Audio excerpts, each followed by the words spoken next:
മൂന്ന് കാര്യങ്ങളാണ്. ഒന്ന്, സുരേഷ് ഗോപി പറഞ്ഞ പ്രയോഗത്തിനും ഈ പ്രയോഗത്തിനുള്ള ചരിത്രപരമായിട്ടുള്ള ഒരു അനീതി ഈ പ്രയോഗത്തിനകത്തുണ്ട്. കാരണം ഇന്ത്യക്കകത്ത് ഒരു സ്വാതന്ത്ര്യ സമരമല്ല നടന്നത്, അനേകം സ്വാതന്ത്ര്യ സമരങ്ങൾ ഇന്ത്യക്കകത്ത് നടന്നിട്ടുണ്ടായിരുന്നു.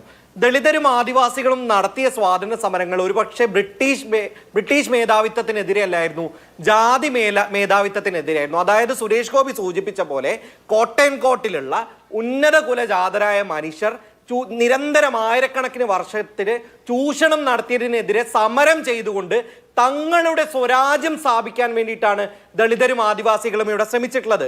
ബ്രിട്ടീഷുകാരോട് ചേർന്ന് പെഷവ രാജവംശത്തിനെതിരെ 1818 ഭീമേ കൊറാഗാവിൽ നമ്മൾ യുദ്ധം ചെയ്തിട്ടുണ്ട്. ഈ യുദ്ധത്തിന്റെ സ്മരണ പുലർത്താൻ വേണ്ടി നമ്മൾ പോയപ്പം ഈ പറയുന്ന ഹിന്ദുത്വ ശക്തികൾ ചാക്കിൽ കല്ല് നിറച്ചുകൊണ്ടാണ് ദളിതരെയും ആദിവാസികളെയും നേരിട്ടിട്ടുള്ളത്.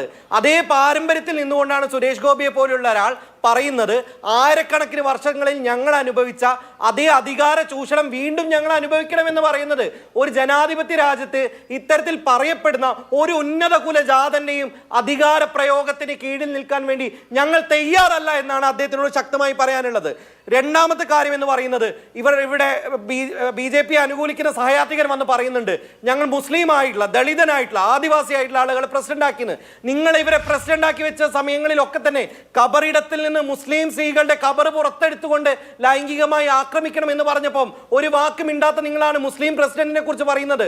ജുനൈദിനെയും അഖ്ലാഖിനെയും കൊല ചെയ്യപ്പെട്ടപ്പം, ബീഫ് കൊണ്ടുപോയി കൊല ചെയ്യപ്പെട്ടപ്പം ഒന്നും മിണ്ടാത്ത നിങ്ങളാണ് ഇത് പറഞ്ഞുകൊണ്ടിരിക്കുന്നത്. ആസിഫയ്ക്ക് ലൈംഗിക അതിക്രമം നേരിട്ട സമയത്ത് പ്രതികൾക്ക് മാലയിടുന്ന മനുഷ്യരാണ് ഇത് പറയുന്നത്. നമ്മൾ ആലോചിക്കേണ്ടതുണ്ട്.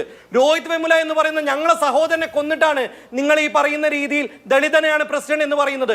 മണിപ്പൂർ അടക്കമുള്ള പ്രദേശങ്ങളിൽ ആദിവാസിയായ ഞങ്ങളെ സഹോദരങ്ങളെ കടുത്ത രീതിയിൽ ആക്രമിക്കുന്ന വെറുപ്പിന്റെ പ്രത്യയ ശാസ്ത്രം നിലനിൽക്കുന്ന സമയത്താണ് ഒരു വാക്കുപോലും പ്രധാനമന്ത്രി മിണ്ടാതിരിക്കുമ്പോഴാണ് എന്തർത്ഥത്തിലാണ് ഞങ്ങളുടെ രാഷ്ട്രപതി എന്ന് പറയുന്നത് ഒരു ആദിവാസി സ്ത്രീയാണെന്ന പേരിൽ ഞങ്ങൾ അഭിമാനം കൊള്ളേണ്ടത് എന്ത് പേരിലാണെന്ന് നിങ്ങൾ പറയണം. അപ്പോൾ നിങ്ങൾക്ക് വേണ്ട വോട്ട് ബാങ്ക് രാഷ്ട്രീയത്തിന്റെ ഭാഗമായി ചില ആളുകളെ പ്രതിച്ഛായയ്ക്ക് വേണ്ടി മുന്നോട്ടേക്ക് നിർത്തുന്നു. രാജ്യത്തിനകത്ത് ഉന്നയടക്കമുള്ളവ ആവർത്തിച്ച് നടക്കുന്നു എന്നുള്ള കാര്യത്തിൽ യാതൊരു സംശയവുമില്ല. അപ്പോൾ നിങ്ങൾ വെക്കുന്ന ഇത്തരം ബിംബങ്ങൾക്ക് മുകളിൽ ഞങ്ങൾക്ക് യാതൊരു പ്രതീക്ഷയുമില്ല എന്ന് തന്നെയാണ് തുറന്നു പറയാനുള്ളത്. മൂന്നാമത്തെ കാര്യം, വളരെ പ്രധാനപ്പെട്ട ഒരു കാര്യമാണ്.